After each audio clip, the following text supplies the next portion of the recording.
Good afternoon, dear students. Today, just a revision for the factors affecting the peak shape. And if you remember that the main factor related to the free silanol group, just to remind you that free silanol group is quite acidic, and the acidity of free silanol is due to the empty orbital of silicon as well as electron induction toward the oxygen atoms. These factors will increase the acidity of silanols in comparison with alcohol.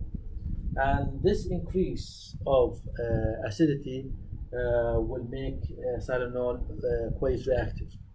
Now, in order to derivatize silica to convert it from normal to reverse phase, we add hydrocarbons. So if you have silanols on the surface of silica, you cover them with hydrocarbons. You cannot guarantee that all silanols are derivatized. Okay? Some of them will be still in a free form. And these free silanols will be quite reactive, and their reactivity due to the acidity, as we said, and the inaccessible silanols cannot be derivatized due to the bulkiness of derivatizing agent, which make steric hindrance for full coverage of stationary phase. And the second reason that the complexity of silica and the porosity of it will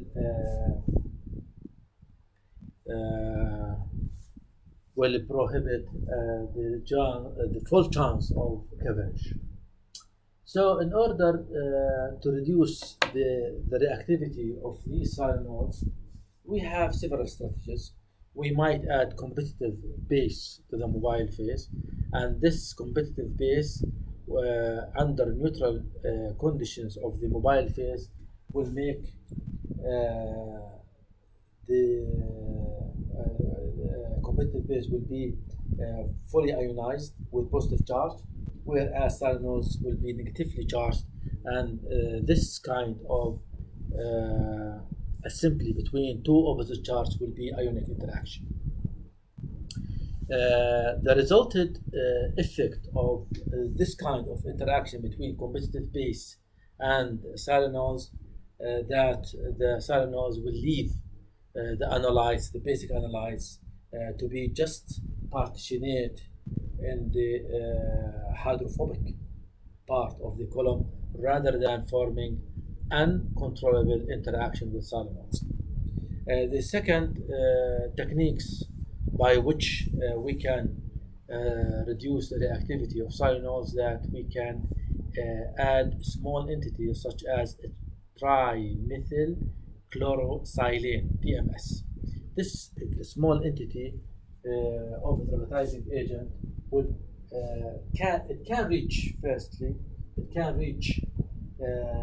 the not easily accessed site of silanol due to its minute structure. It can reach these functionalities and derivatize them to be completely blocked in terms of reactivity. And we call this kind of strategies end capping, because the manufacturer will do it at the end of derivatizing silica by hydrocarbons. The left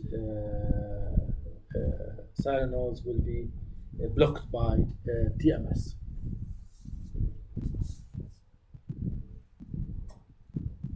Also, we discussed ion suppression, that we make the mobile phase acidic, but the acidity shouldn't be below 2 or above 8. So we make it acidic around 3. This will guarantee that silanols, the majority of silanols, in unionized form, the chance of salt bridging between silanol and the basic analyte will be significantly limited. And also,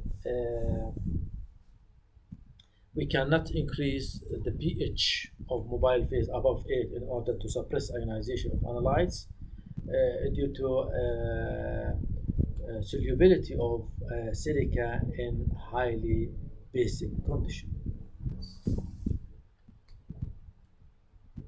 Also, we discussed other strategies. If you remember, polymer derivatization. So, when we have polymers with hydrocarbons, not monomers, and there is, if it attached with one covalent bond with silica particles, we have silica here, then this is enough. If you have other silanols, they will be covered by this hydrophobic sheet coverage, which cover silanols, and this kind of coverage will limit the reactivity of silanols toward the analytes.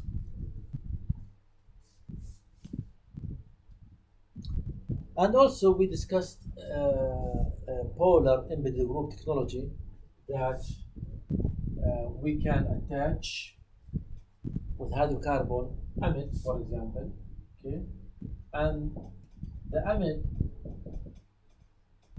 if you have a 3-silanol, it can act as hydrogen bond donor due to NH part and hydrogen bond acceptor due to carbonyl part. So you will have what? You will have chance for hydrogen bonding, okay, between oxygen hydrogen and NH with oxygen and carbonyl with hydrogen of silanol. So this kind of hydrogen bonding will make silanols busy with this interaction and reduce the acidity of silanols significantly.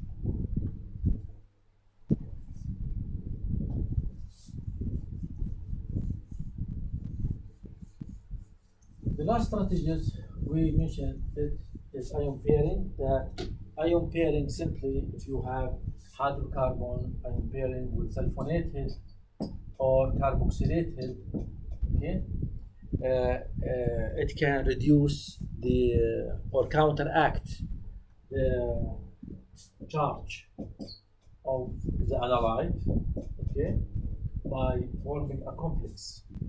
Now we add ion pairing to the mobile phase, so you have complex formation, and this complex will be more hydrophobic than the analyte alone due to reduction of ionization, as well as addition of extra hydrocarbon here from ion pairing agent. So long time residency of analyte inside the column will be achieved, and better separation will be gained.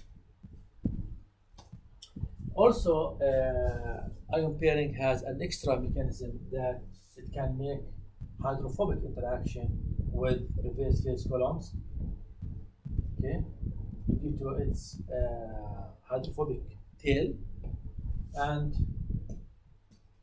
sulfonated will be accessible for analytes in the mobile phase. And here, if you have also, because this complex can make kinetic movement to both ion pair and the base. So once, if you remember that we have what? We have K formation for any complex. That if you have A and B to give C, that you have this is physical interaction. Physical means reversible interaction. So you have formation constant for any complex. Now the detached analyte from the complex can make interaction with those negatively charged ion pairing agent, If your analyte has two positive charge, then it will be attached longer than those which is uh, uni-charged analytes. Now, this an extra mechanism. We call it cationic exchange because cations will exchange over the column. Cationic exchange mechanism as well as partitioning mechanism both will participate in separation. Now all analytes, all molecules from the same analyte will be will face the same destiny that both mechanism will be encountered in separation process for each molecule of analyte from the same type. For example, if we have ampicillin, 1 mole of ampicillin, all Avogadro number of ampicillin will encounter the same mechanism or mechanisms. So there is no chance for broadening. In free silanol, we said that we have broadening because just part of the population of the analyte will be affected by this extra uncontrollable mechanism from silanols. But here, the number of functionalities and the partitioning with the solvent will be abundant enough to make the mechanism accessible for each molecule of analytes. So both will make the peak sharp and nice peak, and also well separated from the other analytes.